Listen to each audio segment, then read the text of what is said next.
जय हिंद दोस्तों। आज के इस वीडियो में हम कक्षा 10वीं के पॉलिटिकल साइंस अर्थात आपकी पुस्तक लोकतांत्रिक राजनीति भाग 2 के ऑब्जेक्टिव प्रश्नों को देखेंगे। ज़्यादातर प्रश्न इस वीडियो में आपको अध्याय 1 यानी लोकतंत्र में सत्ता की साझेदारी से संबंधित होंगे। तो चलिए शुरू करते हैं। पहला प्रश्न है आपके सामने, भारत में कहाँ महिलाओं के लिए आरक्षण आरक्षण की व्यवस्था है? तो इसका उत्तर हो जाएगा पंचायती राज व्यवस्था, क्योंकि पंचायती राज व्यवस्था में भारत में महिलाओं के लिए आरक्षण की व्यवस्था है। ठीक है। दूसरा प्रश्न है आपके सामने, सांप्रदायिक राजनीति के अर्थ संबंधी निम्न कथनों पर गौर करें। ऑप्शन है, एक धर्म दूसरे धर्म से श्रेष्ठ है, विभिन्न धर्मों के लोग समान नागरिकों के रूप में खुशी खुशी साथ रहते हैं। ऑप्शन है कि एक धर्म के अनुयायी एक समुदाय बनाते हैं और एक धार्मिक समूह का प्रतिनिधित्व, यानी सांप्रदायिक राजनीति का संबंध सीधा ही सीधा धर्म की राजनीति से होता है। तो यहाँ से साफ स्पष्ट होता है कि एक धर्म दूसरे धर्म से श्रेष्ठ है, ऐसा बताने वाला राजनीति ही सांप्रदायिक राजनीति कहलाएगा, यानी इसका उत्तर हो जाएगा आपका ऑप्शन नंबर ए। ठीक है। आपका टाइम वेस्ट ना करते हुए मैं जल्दी जल्दी सभी प्रश्नों का उत्तर देते चलूँगा, और मैं चाहता हूं कि आप उत्तर जानने से पहले खुद से सभी प्रश्नों का उत्तर देने का प्रयास करेंगे। हो सके तो कमेंट बॉक्स में हर एक प्रश्न का उत्तर लिखते चलें, और अंत में कम से कम, यदि ये संभव नहीं हो तो कम से कम अंत में सभी प्रश्नों के उत्तर में जितने भी आपने सभी सही जवाब दिया है, ठीक है, तो उसको स्कोर के रूप में हमें ज़रूर बताइएगा। ठीक है। अगला प्रश्न है आपके सामने कि निम्नलिखित व्यक्तियों में कौन लोकतंत्र में रंग भेद के विरोधी नहीं थे? इसका उत्तर हो जाएगा आपका ऑप्शन नंबर डी, जेट गुडी। अगला प्रश्न है आपके सामने, भारतीय संविधान के बारे में इनमें से कौन सा कथन सही है? कहता है या धर्म के आधार पर भेदभाव की मनाही करता है, या धर्म को राजकीय धर्म बताता है, ये गलत बात है। सभी लोगों को एक धर्म के मानने की आज़ादी देता है, किसी धार्मिक समुदाय के नागरिकों को बराबरी का अधिकार देता है। इसका ऑप्शन हो जाएगा ऑप्शन नंबर ए। ऑप्शन नंबर ए आपका सही उत्तर है, या धर्म के आधार पर भेदभाव की मनाही करता है। ठीक है। अगला प्रश्न है आपके सामने कि भारत में सर्वोच्च न्यायालय के मुख्य न्यायाधीश की नियुक्ति कौन करता है? तो इसका उत्तर हो जाएगा राष्ट्रपति। ऑप्शन नंबर बी, भारत में सर्वोच्च न्यायालय के मुख्य न्यायाधीश का नियुक्ति राष्ट्रपति करता है। ठीक है। वर्तमान में हमारे देश के राष्ट्रपति द्रौपदी मुर्मू है, जो कि भारत की दूसरी महिला राष्ट्रपति हैं और प्रथम आदिवासी महिला राष्ट्रपति हैं। ठीक है। अगला प्रश्न है आपके सामने कि वित्तीय राजधानी के रूप में जानी जाती है कौन? यानी भारत की वित्तीय राजधानी या फिर आर्थिक राजधानी कह लें आप, ये दोनों आपका उत्तर हो जाएगा Mumbai. Option number C, Mumbai इसका सही उत्तर हो जाएगा। आपसे यहाँ पे प्रश्न बदल के भी आपके बोर्ड परीक्षा में पूछ सकता है कि वित्तीय राजधानी की जगह पे आपको आर्थिक राजधानी भी दे दे। ठीक है। वैसे भारत की राजधानी नई दिल्ली है। ठीक है। पटना जो है बिहार की राजधानी है, और भारत की राजधानी नई दिल्ली है, और आर्थिक राजधानी जो है भारत की वो मुंबई है। ठीक है। Option number C. अगला प्रश्न है आपके सामने, जब हम लैंगिक विभाजन की बात करते हैं तो हमारा अभिप्राय होता है, हमारा अभिप्राय जब लैंगिक विभाजन की बात करते हैं, जाहिर सी बात है कि समाज के द्वारा स्त्रियों और पुरुषों के को दी गई असमान भूमिकाएं होती है, यानी ऑप्शन नंबर बी सही उत्तर है आपका। आगे बढ़ते हैं। अगला प्रश्न है आपके सामने, लोकतंत्र जनता का, जनता के द्वारा तथा जनता के लिए शासन व्यवस्था, यह कथन किसका है? यह कथन अब्राहम लिंकन का है। अब्राहम लिंकन 16वें राष्ट्रपति थे अमेरिका के। इन्होंने ही कहा था लोकतंत्र जनता का, जनता के द्वारा तथा जनता के लिए बनाई गई शासन व्यवस्था है। ठीक है। आगे अगला प्रश्न है आपके सामने कि संघ सरकार का उदाहरण क्या उदाहरण है? अमेरिका, चीन, ब्रिटेन, इनमें से अमेरिका हो जाएगा। ठीक है। अमेरिका ऑप्शन नंबर ए संघ सरकार का बहुत अच्छा उदाहरण है। ठीक है। अगला प्रश्न है आपके सामने कि सांप्रदायिक राजनीति आधारित होती है। हमने इससे पहले भी बताया सांप्रदायिक राजनीति यानी धर्म की राजनीति, तो पहला ऑप्शन हो जाएगा ऑप्शन नंबर ए धार्मिक राजनीति, धर्म पर। ठीक है। अगला प्रश्न है आपके सामने, 1967 ईस्वी तक भारतीय राजनीति में निम्नलिखित में से किसका वर्चस्व रहा था? इसका सही उत्तर हो जाएगा आपका सवर्ण, यानी ऑप्शन नंबर ए सही उत्तर है आपका। ठीक है। अनुसूचित जाति या निम्न जाति जो है वो अब जाकर के राजनीति से जुड़ा है, यानी 1967 तक बिहार की राजनीति में यानी भारत की राजनीति में, या जो कह ले इसमें सवर्णों का वर्चस्व था। ठीक है। आगे देखेंगे। अगला कहता है भारत में समाज सुधार आंदोलन में निम्नलिखित में से किसका योगदान रहा? ऑप्शन है ज्योतिबा फुले, महात्मा गांधी, डॉक्टर भीमराव अम्बेडकर, उपयुक्त सभी। वहाँ ज्योतिचा फुले है, वो सही कर लीजिएगा आप लोग, ज्योतिबा फुले होना चाहिए, टाइपिंग मिस्टेक है। ठीक है। इसका उत्तर हो जाएगा इनमें से सभी, यानी उपयुक्त सभी। ऑप्शन नंबर डी सही उत्तर है आपका, क्योंकि सभी इनमें से जो है वो सभी समाज सुधारक आंदोलन में सम्मिलित थे। ठीक है। अगला प्रश्न है आपके सामने कि सामाजिक विभाजन निम्नलिखित में से कौन सी अभिव्यक्तियां? ठीक है। सामाजिक विभाजन उपयुक्त सभी, ऑप्शन नंबर डी, यानी 2 नंबर पे जो आपको ऑप्शन नंबर डी दिख रहा है थोड़ा उल्टा पुल्टा हो गया, यही सही उत्तर होगा आपका। ठीक है। अगला प्रश्न है आपके सामने कि भारतीय संविधान के किस अनुच्छेद में देश के सभी नागरिकों को स्वतंत्रता का मूल अधिकार दिया गया है? अनुच्छेद 19 में भारतीय संविधान में लोगों को स्वतंत्रता का अधिकार दिया गया है, यानी ऑप्शन नंबर सी सही उत्तर हो जाएगा आपका। ठीक है। अगला प्रश्न है आपके सामने, भारतीय संविधान के किस अनुच्छेद में धर्म, वंश, जाति या जन्मस्थान के आधार पर किसी प्रकार का भेदभाव का निषेध है? ठीक है। तो ये हो जाएगा अनुच्छेद 15। अनुच्छेद 15 के तहत हमारे संविधान में यह उल्लेख है कि हम किसी भी व्यक्ति को धर्म, वंश या जाति के आधार पर भेदभाव उसके साथ नहीं कर सकते। ठीक है, ऑप्शन नंबर ए सही उत्तर है आपका। ठीक है, आगे कहता है वर्ण व्यवस्था का व्यवस्थित स्वरूप क्या है? तो इसमें आ जाएगा पहला ब्राह्मण, दूसरा क्षत्रिय, तीसरा वैश्य और शूद्र, यानी ऑप्शन नंबर डी जो है वो आपका सही उत्तर है। ठीक है, अगला प्रश्न है आपके सामने कि सामाजिक विभाजनों को संभालने के संदर्भ में इनमें से कौन सा बयान लोकतांत्रिक व्यवस्था पर लागू नहीं होता है? ठीक है, कहता है लोकतंत्र में राजनीतिक प्रतिद्वंद्विता के चलते सामाजिक विभाजनों की छाया राजनीति पर पड़ती है। लोकतंत्र में विभिन्न समुदायों के लिए शांतिपूर्ण ढंग से अपनी शिकायतें जाहिर करना संभव है। बिल्कुल यही सही उत्तर है। ठीक है, ऑप्शन नंबर बी। ठीक है, अगले ऑप्शन पर ध्यान ही नहीं देना है, सही उत्तर है बस। चलिए अगला प्रश्न है 18वां क्वेश्चन है आपका। 1961 में मुंबई में मराठियों की संख्या कितनी थी? ठीक है, 1961 में मराठियों की जो संख्या थी मुंबई में वो 34% थी। ऑप्शन नंबर ए सही उत्तर है आपका। ठीक है, अगला प्रश्न है आपके सामने कि निम्नलिखित 3 कथनों पर विचार कीजिए। यहाँ याथनों है, यहाँ सही कर लीजिएगा, कथनों होना चाहिए। ठीक है, कहता है कि पहला कथन है जहाँ सामाजिक अंतर एक दूसरे से टकराते हैं वहाँ सामाजिक विभाजन होता है। दूसरा है, बिल्कुल सही बात है। दूसरा है यह संभव है कि एक व्यक्ति की कई पहचान हो, यह भी सही है। जैसा कि हम जानते हैं कि हम भारत के बाहर गए तो भारतीय हो गए, भारत के अंदर है तो अपने राज्य के नाम से जाने जाएंगे, राज्य के अंदर भी हम गाँव के नाम से जाने जाते हैं। उसके बाद यानी हर एक व्यक्ति का अपना अपना कहीं पहचान होता है। ठीक है, अगला कथन है कि सिर्फ भारत जैसे बड़े देशों में ही सामाजिक विभाजन होते हैं, ये गलत बात है। यानी पहला और दूसरा कथन सही है, यानी अ और ब, यानी ऑप्शन नंबर बी सही उत्तर है आपका। ठीक है, आगे बढ़ते हैं। अगला प्रश्न है जाति व्यवस्था को निम्नलिखित में किसने कमजोर किया है? तो आर्थिक विकास, शिक्षा में वृद्धि, शहरीकरण, तीनों ने मिल करके कमजोर किया है। यानी जब आदमी का आर्थिक विकास होता है, शिक्षा विकास होता है, शहरीकरण होता है, तो जाहिर सी बात है वो जाति पे ध्यान नहीं देते हैं, यानी जाति व्यवस्था पे को कमजोर करने में तीनों का हाथ है। ठीक है, आगे बढ़ते हैं। अगला प्रश्न है आपके सामने कि 1999 से 2000 ईस्वी के अनुसार गरीबी रेखा से नीचे रहने वाले अनुसूचित जातियों का प्रतिशत कितना था? ठीक है, इसका सही उत्तर हो जाएगा आपका ऑप्शन नंबर ए 45.8%। ठीक है, अगला प्रश्न है आपके सामने कि श्रीलंका में सिंहली भाषा को राजभाषा के रूप में कब घोषित किया गया था? तो सिंहली भाषा के रूप में सिंहली भाषा के रूप में राजभाषा के रूप में सिंहली को जो श्रीलंका में घोषित किया गया था 1956 में घोषित किया गया था, यानी ऑप्शन नंबर सी सही उत्तर है आपका। ठीक है, ऑप्शन नंबर सी 1956। अगला प्रश्न है आपके सामने कि राजनीति में सांप्रदायिकता के निम्नलिखित में से कौन से स्वरूप है? ठीक है, कहता है धार्मिक पूर्वाग्रह, परंपरागत धार्मिक अवधारणा, एक धर्म को दूसरे धर्म से श्रेष्ठ बताना। हम तो आपको इससे पहले बताया था हमने आपको कि धार्मिक या सांप्रदायिक राजनीति हो दोनों सामान्य बातें हैं, यानी धार्मिक राजनीति और सांप्रदायिक राजनीति एक जैसे होते हैं। तो ये हो जाएगा उपयुक्त डी, यानी उपयुक्त सभी, ऑप्शन नंबर डी उपयुक्त सभी आपका ये सही उत्तर हो जाएगा। ठीक है, अगला प्रश्न है आपके सामने श्रीलंका में निम्नलिखित में से कौन सा धर्म है? श्रीलंका में जो है वो बौद्ध धर्म प्रचलन में है, यानी ऑप्शन नंबर ए सही उत्तर हो जाएगा आपका। अगला प्रश्न है भारत में कृषि क्षेत्र में महिलाओं की कुल भागीदारी कितनी है? तो भारत में कृषि क्षेत्र में महिलाओं की भागीदारी जो है वो 40% है। ठीक है, अगला प्रश्न है आपके सामने, ऑप्शन नंबर ए सही उत्तर हो जाएगा। चलिए अगला प्रश्न है 15वीं लोकसभा में महिलाओं की भागीदारी कितनी थी? तो 15वीं लोकसभा में जो थी महिलाओं की भागीदारी वो 10.68% थी, यानी ऑप्शन नंबर सी सही उत्तर है आपका। अगला प्रश्न है आपके सामने कि भारत में पंचायती राज की संस्थाओं में महिलाओं को कितना प्रतिशत आरक्षण दिया गया है? इसका सही उत्तर हो जाएगा 33%, ऑप्शन नंबर सी। ठीक है, अगला प्रश्न है आपके सामने कि अधिकारों और अवसरों के मामले में महिलाओं को विशेष प्रश्रय देने वाला व्यक्ति नारीवादी कहलाता है। Option number C, option number sorry यहाँ ऑप्शन नंबर ए में दिया गया है नारीवादी, उल्टा पुल्टा ऑप्शन है, यानी नारीवादी सही उत्तर हो जाएगा। ठीक है, अगला प्रश्न है आपके सामने कि सत्ता की साझेदारी के पक्ष में सही तर्क क्या है? सत्ता की साझेदारी के पक्ष में जो है सही तर्क क्या है? ऑप्शन है आपके सामने देश की एकता को कमजोर बनाती है, विभिन्न समुदायों के बीच टकराव कम करती है, पाखंडी या यह विविधता को अपने में समेट लेती है, निर्णय लेने में विलंब करती है। इसका सही उत्तर हो जाएगा कि यह विभिन्न समुदायों में टकराव कम करती है, ऑप्शन नंबर बी सही उत्तर है आपका। ठीक है, 29 का ऑप्शन नंबर बी। अगला प्रश्न है आपके सामने कि श्रीलंका में सत्ता की साझेदारी के संदर्भ में कौन सा कथन सही कथन क्या है? ठीक है, सही कथन क्या है? तो सही कथन देख लेते हैं। ऑप्शन कहता है अल्पसंख्यकों को आप प्रभुत्व बनाए रखने का प्रयास किया गया है, संघीय व्यवस्था अपनाकर सभी क्षेत्रों को हितों का ध्यान रखा गया है। ठीक है, अगला है बहुसंख्यक यानी सहेली भाषा के हितों की अपेक्षा की गई है। अगला है कि सरकार की नीतियों द्वारा सहेली भाषी बहुसंख्यकों का प्रभुत्व कायम करने का भरपूर प्रयास किया गया है। ऑप्शन नंबर डी सही उत्तर है आपका। अगला प्रश्न है आपके सामने कि कौन सा आंदोलन लैंगिक समानता पर बल देता है, या लैंगिक नहीं लैंगिक होना चाहिए, ठीक है, लैंगिक समानता पर बल देता है। हमने इससे पहले भी बताया नारीवादी आंदोलन जो है वो लैंगिक समानता पर बल देता है, ठीक है, option number C.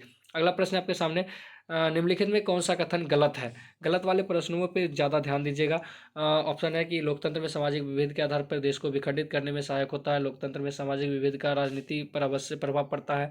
Option C है लोकतंत्र में विभिन्न समुदाय अपनी मांगों को शांतिपूर्ण ढंग से शासन के समक्ष प्रस्तुत करते हैं। ऑप्शन डी है लोकतंत्र को सामाजिक विभेद से उत्पन्न समस्याओं का हल ढूंढने का अच्छा तरीका माना जाता है। इसका सही उत्तर हो जाएगा ऑप्शन नंबर ए, लोकतंत्र सामाजिक विभेद के आधार पर देश को विखंडित करने में सहायक होता है। यह कथन बिल्कुल गलत है और हमसे गलत ही पूछा गया था, इसलिए ऑप्शन नंबर ए सही उत्तर है आपका, ठीक है। अगला प्रश्न है कि निम्नलिखित में से कौन सा कथन सही है, ठीक है। तो इसका ऑप्शन है कि बड़े लोकतांत्रिक देशों में सामाजिक विभेद पैदा होते हैं। ऑप्शन बी है कि लोकतांत्रिक व्यवस्था एक ही व्यक्ति की पहचान सही एक व्यक्ति की सही पहचान होती है, सामाजिक विभेद का लोकतंत्र पर कोई असर नहीं होता है, सामाजिक विभेद का सदा लोकतंत्र के लिए घातक होते हैं, ठीक है।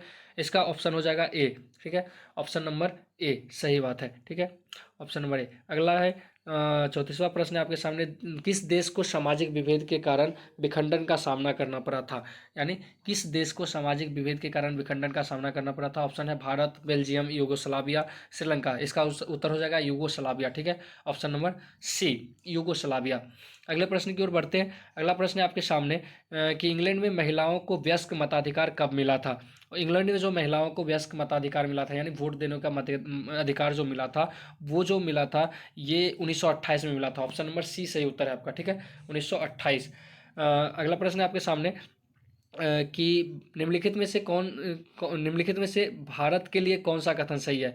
यह धर्मनिरपेक्षता का सिद्धांत है, यहाँ धर्म की प्रधानता है, बिल्कुल गलत है, यहाँ धार्मिक स्वतंत्रता का अभाव है, यहाँ धार्मिक सौहार्द का प्रभाव है, ठीक है। इसका उत्तर हो जाएगा आपका ऑप्शन नंबर ए, यहाँ धर्मनिरपेक्षता का सिद्धांत है, यानी हमारे देश में कोई भी राष्ट्रीय धर्म नहीं है, आप किसी भी धर्म को मान सकते हैं, यहाँ धर्मनिरपेक्ष है, ठीक है, भारत धर्मनिरपेक्ष राष्ट्र है। अगला प्रश्न है आपके सामने कि सामाजिक विभाजन का आधार नहीं है, सामाजिक विभाजन का आधार नहीं है। ऑप्शन है जाति, भाषा, मानवता, धर्म। सामाजिक विभाजन का जो आधार है वो मानवता बिल्कुल भी सामाजिक विभाजन का आधार नहीं हो सकता। जिसके अंदर मानवता होता है वो विभाजन की बात ही नहीं करेगा, ठीक है। अगला प्रश्न है आपके सामने कि नस्ल का आधार क्या है। नस्ल का आधार जो है इसका सही उत्तर हो जाएगा आपका जीव शास्त्र, ठीक है, यानी जीव शास्त्र बायोलॉजी के द्वारा, यानी जीव शास्त्र के द्वारा हम नस्ल के भेदभाव को ज्ञात कर पाते हैं, ठीक है। अगला प्रश्न है आपके सामने कि भारत में सामाजिक विभाजन है, ठीक है, भारत में सामाजिक विभाजन जटिल है, ठीक है, ऑप्शन नंबर ए सही उत्तर है आपका।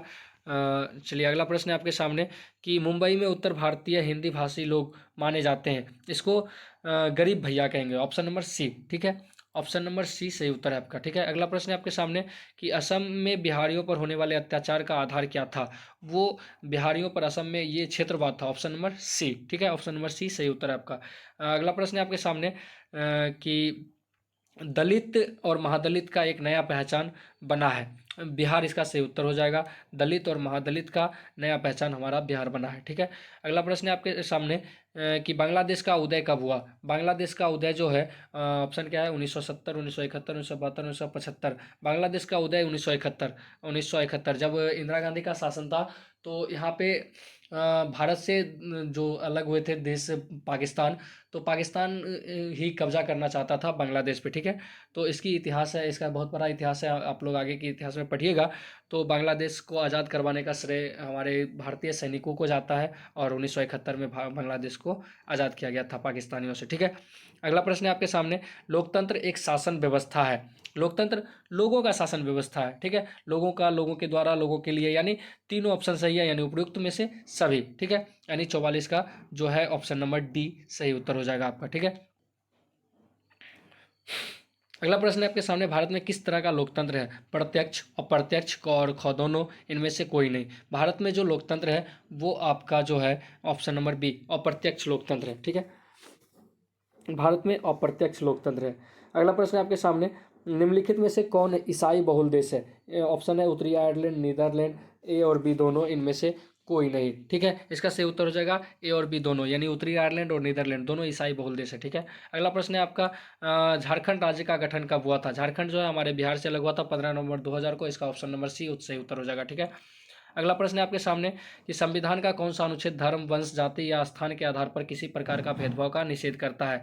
इसका इसका उत्तर मैंने आपको इससे पहले भी बताया, ऑप्शन नंबर बी अनुच्छेद 15। ठीक है, अगला प्रश्न है आपके सामने कि क्षेत्रवाद की भावना का एक कुपरिणाम है अपने क्षेत्र से लगाव, राष्ट्रीय राष्ट्रीय अलगाववाद। ऑप्शन नंबर डी अलगाववाद इसका सही उत्तर है। ठीक है, अगला प्रश्न है, ब्रुसेल्स में 80% लोग किस भाषा को बोलते हैं? ब्रुसेल्स में जो 80% लोग हैं वो फ्रेंच भाषा को बोलते हैं। ऑप्शन नंबर सी इसका सही उत्तर हो जाएगा। ठीक है, अगला प्रश्न है, कि मराठी मानुष का विवाद निम्न में से किस राज्य से संबंधित है? तो ये महाराष्ट्र से संबंधित है। Option number C. अगला प्रश्न है आपके सामने, भारतीय संविधान के अनुच्छेद 19 में देश के सभी नागरिकों को कौन सा मूल अधिकार दिया गया है? तो ये हो जाएगा स्वतंत्रता का अधिकार। 19 में, अनुच्छेद 19 में स्वतंत्रता का अधिकार दिया गया। ठीक है, ऑप्शन नंबर ए सही उत्तर है आपका। ठीक है, अगला प्रश्न है, श्रीलंका में सामाजिक विभाजन किस स्तर पर है? तो ये क्षेत्रीय, सामाजिक, ए और बी दोनों, इनमें से कोई नहीं। ठीक है, तो इसका सही उत्तर हो जाएगा आपका ऑप्शन सी ए और बी दोनों। पीटर नॉर्मन कहाँ का धावक था? ठीक है, तो पीटर नॉर्मन जो था ऑस्ट्रेलिया का धावक था। ठीक है, ऑप्शन नंबर डी सही उत्तर हो जाएगा आपका। ठीक है, अगला प्रश्न है, रंग भेद की नीति के विरुद्ध आवाज उठाने वाला व्यक्ति कौन था? तो ये था मार्टिन लूथर किंग। ठीक है, मार्टिन लूथर किंग जो था वो रंग भेद के विरुद्ध आवाज उठाने वाला पहला व्यक्ति था।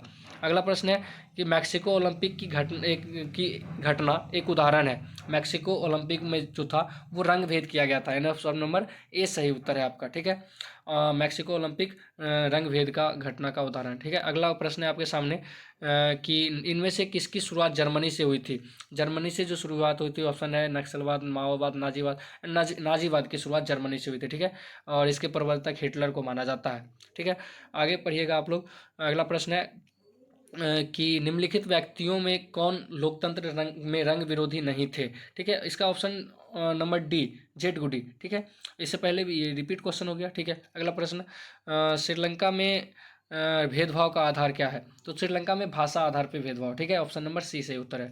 अगला प्रश्न है आपके सामने कि सत्ता में साझेदारी किस व्यवस्था में सर्वश्रेष्ठ रूप में संभव है? तो सत्ता में जो साझेदारी है वो लोकतंत्र में सर्वश्रेष्ठ रूप में संभव है। ऑप्शन नंबर बी से उत्तर है आपका। ठीक है, अगला प्रश्न है आपके सामने, कि सत्ता में साझेदारी का अच्छा उदाहरण प्रस्तुत करने वाला राष्ट्र कौन सा है? तो बेल्जियम इसका सही उत्तर हो जाएगा। अगला प्रश्न है आपके सामने, सत्ता में साझेदारी का तात्पर्य क्या है? कहता है ऑप्शन है विधायक या सांसद बनाना, प्रतिनिधित्व की इच्छा रखने का राजनीतिक दल बनाना, अपनी भाषा या धर्म इत्यादि को संवैधानिक पहचान दिलाना, शासन एवं प्रशासन के मूलभूत निर्णयों को अपने अनुकूल प्रभावित करने की क्षमता प्राप्त करना। इसका सही उत्तर हो जाएगा आपका ऑप्शन नंबर डी, शासन एवं प्रशासन के मूलभूत निर्णय को अपने अनुकूल प्रभावित करने की क्षमता प्राप्त करना। अगला प्रश्न है आपके सामने, जन्म पर आधारित विभेद किस देश में है? ये हमारे भारत में ही हो सकता है। जन्म के आधार पे ही जिस जाति में जन्म लिए उसी जाति का हो गए। ठीक है, ऑप्शन नंबर ए।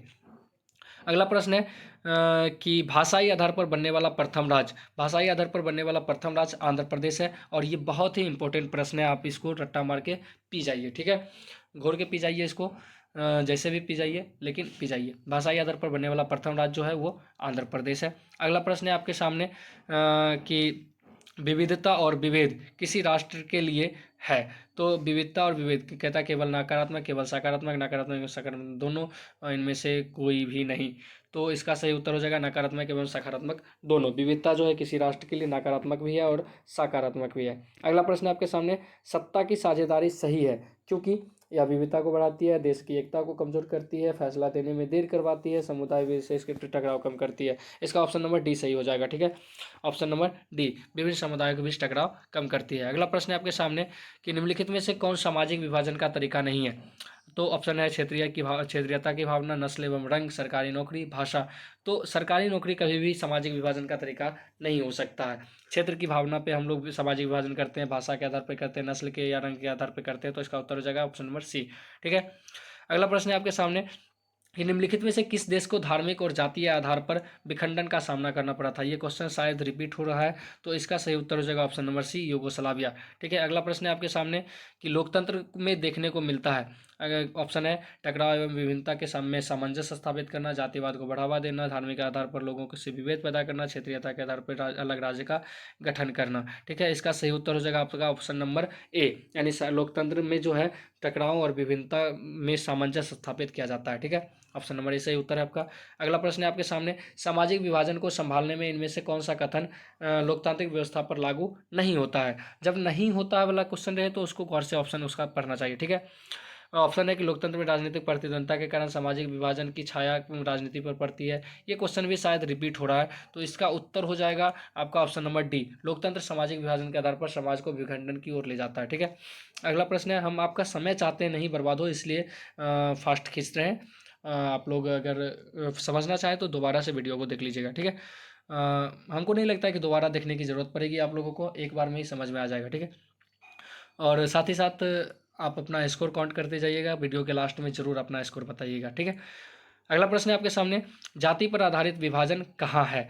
तो ये आज आपका भारत में है। अभी तुरंत बताया हमने आपको, जन्म के आधार पर, जाति के आधार पर विभाजन जो है वो भारत में ही हो सकता है। ठीक है, अगला प्रश्न है आपके सामने, भारतीय राजनीति में सवर्णों का वर्चस्व कब तक रहा था। तो इसका ऑप्शन नंबर ए सही उत्तर हो जाएगा 1967 तक। ठीक है, उसके बाद अगला प्रश्न है आपके सामने, प्रोटेस्टेंट संप्रदाय किस धर्म से संबंधित है। तो इसका सही उत्तर हो जाएगा आपका क्या है, हिंदू, मुस्लिम, सिख और ईसाई। तो प्रोटेस्टेंट जो है वो ईसाई धर्म से संबंधित है। ठीक है, प्रोटेस्टेंट संप्रदाय ईसाई धर्म से संबंधित है और सबसे ज़्यादा पढ़े लिखे लोग भी ईसाई धर्म में है। ठीक है, अगला क्वेश्चन है आपका, निम्नलिखित में से कौन राजनेता जातिगत भेदभाव से मुक्त समाज निर्माण के पक्षधर थे। ऑप्शन है डॉक्टर भीमराव अंबेडकर, पेरियार स्वामी, राममनोहर लोहिया और अगला है इनमें से सभी। तो इसका सही उत्तर हो जाएगा आपका इनमें से सभी, जिसमें से भीमराव अंबेडकर तो खैर इनमें से इनका देवता ही मान लीजिए इनको, तो इनमें से सभी इसका सही उत्तर हो जाएगा। चलिए अगला प्रश्न है कि प्राचीन काल में निम्न में से कौन किनको शिक्षा पाने का अधिकार नहीं था। तो इसका उत्तर हो जाएगा शूद्रों को, ऑप्शन नंबर डी, शूद्रों को शिक्षा पाने का अधिकार नहीं था। यदि आज भीमराव अंबेडकर नहीं होते तो शायद ये संभव भी ना हो पाता, या फिर कोई और महापुरुष होते तो हो सकता था, लेकिन इनमें भीमराव अंबेडकर का अहम योगदान है। अगला प्रश्न है आपका कि किस राष्ट्र में विभेद कम पाया जाता है। तो रूस, भारत, अमेरिका और दक्षिण कोरिया। इसका सही उत्तर हो जाएगा आपका रूस, रूस में विभेद कम पाया जाता है। अगला प्रश्न है आपका, संप्रदायवाद संबंधित है, संप्रदाय हमने आपको बताया धार्मिक कट्टरता से, यानी ऑप्शन नंबर बी सही उत्तर हो जाएगा आपका। ठीक है, यानी धर्म की कट्टरता जब आ जाए तो वही संप्रदाय की राजनीति होती है, यानी अहम ब्रह्मास्मि दूसरो नास्ति, मतलब इस तरह का भाषा, यानी हम ही हैं, जो हैं सो हम हैं, दूसरे अलावा दूसरा जो है वो हमसे नीचे है, ऐसी भावना नहीं रखनी चाहिए। ठीक है, और अगला प्रश्न है कि जाति के आधार पर सामाजिक विभाजन किस देश की सामाजिक व्यवस्था का अनूठा उदाहरण है। ऑप्शन है संयुक्त राज्य अमेरिका, ग्रेट ब्रिटेन, चीन, भारत। तो इसका सही उत्तर हो जाएगा जाति के आधार पर सामाजिक विभाजन क्या है, जाति के आधार पर सामाजिक विभाजन जो है वो आपका चीन में है। ठीक है, ऑप्शन नंबर सी सही उत्तर है आपका। अगला प्रश्न है, सांप्रदायिक राजनीति आधारित होती है धर्म पर। ये क्वेश्चन बार बार रिपीट हो रहा है और आप सीधा समझ लीजिए संप्रदाय मीन्स धर्म। ठीक है, और इससे आपका बहुत सारा प्रश्न हल हो जाएगा। अगला प्रश्न है कि धर्म को समुदाय का मुख्य आधार मानने वाला व्यक्ति को क्या कहा जाता है। तो वो धर्म को समुदाय का मुख्य आधार मानेगा, जाहिर सी बात है वो जातिवादी या सांप्रदायिक, सांप्रदायिक ऑप्शन में है, इसलिए सांप्रदायिक ही ऑप्शन होगा। ठीक है, 80 का बी, धर्म को समुदाय का आधार मानने वाला व्यक्ति सांप्रदायिक होगा। धर्मनिरपेक्ष का मतलब हो जाता है कि जो धर्म को समाज का आधार मानता ही नहीं है। ठीक है, धर्मनिरपेक्ष जो किसी भी धर्म को नीच नहीं मानता है। ठीक है, आगे, सिंहली किस देश की राजभाषा घोषित किया गया है। सिंहली को श्रीलंका का राजभाषा घोषित किया गया, ऑप्शन नंबर बी। अगला प्रश्न है, संप्रदाय का संबंध है। संप्रदाय मतलब धर्म। ठीक है, संप्रदाय मतलब धर्म, और इसका ऑप्शन मिसटाइप हो गया, इसको इग्नोर करते हैं। अगला प्रश्न है आपके सामने कि निम्नलिखित में से किस में सामाजिक विभाजन कारण पर आधार देखने को नहीं मिलता है। तो सामाजिक विभाजन किस आधार पर नहीं मिलता है? चलिए, किस आधार पर सामाजिक विभाजन नहीं मिलता है? तो इसका उत्तर हो जाएगा आपका क्या है, संप्रदायवाद, भाषावाद, क्षेत्रीयतावाद, नस्लवाद। इसका सही उत्तर हो जाएगा आपका नस्लवाद। नस्लवाद के आधार पर अब जो है सामाजिक विभाजन देखने को नहीं मिलता है। अगला प्रश्न है आपके सामने कि निम्नलिखित में से किसने कहा था धर्म को कभी राजनीति से अलग नहीं होना चाहिए? यह कथन जो है वो महात्मा गांधी जी का था। महात्मा गांधी जी ने कहा था कि धर्म को कभी राजनीति से अलग नहीं होना चाहिए। ठीक है। अगला प्रश्न है आपके सामने, 17वीं लोकसभा में महिलाओं की संख्या कितनी है? 17वीं लोकसभा में जो है महिलाओं की संख्या है ये आपका 78%। ऑप्शन नंबर बी सही उत्तर हो जाएगा आपका। अगला प्रश्न है आपके सामने कि भारतीय संविधान के बारे में इनमें से कौन सा कथन सही है? कहता है यह धर्म के आधार पर भेदभाव की मनाही करता है। ऑप्शन नंबर ए सही हो जाएगा, ये रिपीटेड क्वेश्चन है। ठीक है। अगला प्रश्न है आपके सामने, सांप्रदायिक राजनीति किस पर आधारित होती है? सांप्रदायिक राजनीति एक धर्म को दूसरे धर्म से श्रेष्ठ बताता है, तो जाहिर सी बात है ऑप्शन नंबर ए सही उत्तर हो जाएगा। अगला प्रश्न है आपके सामने, ये भी प्रश्न रिपीट था। अगला प्रश्न है, भारत एक राष्ट्र है, धर्मनिरपेक्ष राष्ट्र है। भारत एक धर्मनिरपेक्ष राष्ट्र है। तो जब अगला प्रश्न है आपके सामने कि अंतर्राष्ट्रीय महिला दिवस किस तिथि को मनाया जाता है? अंतर्राष्ट्रीय महिला दिवस जो है वो 8 मार्च को मनाया जाता है। ऑप्शन नंबर बी सही उत्तर है आपका। अगला प्रश्न है आपके सामने कि 16वीं लोकसभा में महिला सदस्यों की संख्या 65% थी। ठीक है, सॉरी 65 थी। 16वीं लोकसभा में महिलाओं की संख्या 65 थी। ऑप्शन नंबर सी सही उत्तर हो जाएगा आपका। अगला प्रश्न है आपके सामने कि मानव जाति में आधी आबादी किसकी है? तो महिलाओं की। Option number B. ठीक है। अगला प्रश्न है आपके सामने, भारत में पुरुषों की साक्षरता दर 2015 के अनुसार कितनी है? भारत में पुरुषों की साक्षरता दर 2015 के अनुसार जो है वो आपका 80.94% है। ठीक है। अगला प्रश्न है आपके सामने, इंग्लैंड में महिलाओं का वयस्क मताधिकार किस वर्ष प्राप्त हुआ था? तो ये 1928 में प्राप्त हुआ था। ये भी शायद रिपीटेड हो चुका है। ठीक है। तो इसका उत्तर हो जाएगा आपका ऑप्शन नंबर सी 1928। ठीक है। अगला प्रश्न है आपके सामने कि भारत में महिलाओं की साक्षरता दर क्या है? सॉरी, इसका उत्तर 1918। आप लोग कमेंट बॉक्स में लिखिएगा, यहाँ पे कन्फ्यूज़न हो रहा है मुझे, 1918 या 1928। ठीक है। अगला प्रश्न है आपके सामने, भारत में महिलाओं की साक्षरता दर कितनी है? तो भारत में महिलाओं की साक्षरता दर 64% है। अगला प्रश्न है आपके सामने कि भारत में 16वीं लोकसभा में महिलाओं का प्रतिनिधियों का प्रतिशत जो है वो 11.93% है। ऑप्शन नंबर डी सही उत्तर हो जाएगा आपका। अगला प्रश्न है, महिला आरक्षण विधेयक निम्नलिखित में से किससे संबंधित है? तो महिला आरक्षण विधेयक जो है वो संबंधित है आपका महिला प्रतिनिधियों की संख्या बढ़ाने से। ठीक है। ऑप्शन नंबर डी सही उत्तर हो जाएगा। लैंगिक विभाजन का क्या अर्थ है? लैंगिक विभाजन मतलब स्त्री एवं पुरुषों के बीच जैविक अंतर। ऑप्शन नंबर सी सही उत्तर हो जाएगा इसका। अगला प्रश्न है, महिलाओं को मतदान का अधिकार सर्वप्रथम किस राष्ट्र में दी गई थी? तो ये ब्रिटेन, इसका सही उत्तर हो जाएगा ऑप्शन नंबर सी। अगला प्रश्न है आपके सामने कि कृषि कार्य में महिलाओं की कुल भागीदारी कितनी है? कृषि कार्य में जो है महिलाओं की भागीदारी 40% है। ऑप्शन नंबर ए। अगला प्रश्न है आपके सामने कि 17वीं लोकसभा में महिलाओं की संख्या कितनी है? ठीक है। 17वीं लोकसभा में महिलाओं की संख्या जो है वो 78% है। Option number B. अगला प्रश्न है आपके सामने कि महिला आरक्षण विधेयक निम्न में से किससे संबंधित है? महिलाओं के प्रतिनिधियों की संख्या बढ़ाने से। इसका ऑप्शन नंबर डी सही उत्तर हो जाएगा। अगला प्रश्न है कि लैंगिक विभाजन का क्या अर्थ है? तो लैंगिक विभाजन का अर्थ हो जाएगा स्त्री एवं पुरुषों के बीच जैविक अंतर। ऑप्शन नंबर सी सही उत्तर हो जाएगा। अगला प्रश्न है कि यहाँ पे महिलाओं को मतदान का अधिकार सर्वप्रथम किस राष्ट्र में दिया गया था? तो ये ब्रिटेन, इसका सही उत्तर हो जाएगा ऑप्शन नंबर सी। अगला प्रश्न है आपके सामने कि कृषि कार्य में महिलाओं की कुल भागीदारी। यहाँ पे बहुत सारा प्रश्न रिपीटेड था तो इसलिए 100 से प्लस हो गया। इसका उत्तर हो जाएगा 40%। ऑप्शन नंबर ए। और इसी के साथ इस वीडियो को समाप्त करते हैं।